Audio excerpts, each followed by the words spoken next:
ഈ ഒരു ചോറ് നമുക്ക് പെട്ടെന്ന് ഉണ്ടാക്കിയെടുക്കാൻ പറ്റും കേട്ടോ.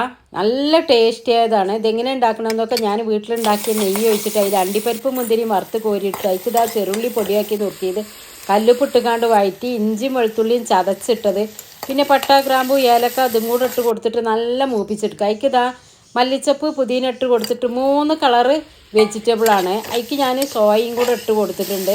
ഈ 3 കളറ് വെജിറ്റബിളും കൂടെ ആകുമ്പോൾ നല്ല കളർഫുള്ളാട്ടോ. 4 പച്ചമുളകും കീറിയിട്ട് കൊടുത്ത് 1 നാരങ്ങ നീരും. അപ്പോൾ ഇതാ 2 പാത്രം വെള്ളം ഒഴിച്ച് കൊടുത്ത് അതിനുള്ള അരി ഇട്ട് കൊടുത്ത് ഇത്രയേ ഉള്ളൂ. ഇനി ഇതൊന്നാണ്ട് വിസിലിട്ടിട്ട് നമ്മളൊന്നാണ്ട് മൂടി വയ്ക്കുക ഒരു 5 മിനിറ്റ് സിമ്മിൽ. ഇതാ പെട്ടെന്ന് ആക്കിയെടുക്കാൻ പറ്റും. ഇതാ നമ്മളെ ചോറൊക്കെ റെഡി ആയിട്ടുണ്ട്. അപ്പോൾ ഇതാ ഒന്നിനൊന്നും ഒട്ടിയിട്ടില്ല, നല്ല മണവും നല്ല ഒരു ടേസ്റ്റുമായ ഒരു ചോറാട്ടോ. ഇത് നമുക്ക് 3 നേരം വേണമെങ്കിലും തിന്നാം. നമ്മൾ അണ്ടിപ്പരിപ്പ് മുന്തിരി വറുത്തതും കൂടെ ഇട്ട് കൊടുത്തിട്ടുണ്ടെങ്കിൽ ഇളക്കിയിട്ടുണ്ടെന്നുണ്ടെങ്കിൽ അടിപൊളി ചോറാണ് കേട്ടോ. ഇതൊന്നും ഉണ്ടാക്കി തിന്ന് നോക്കണ്ടി, എന്താ ഒരു ടേസ്റ്റ് അറിയാം.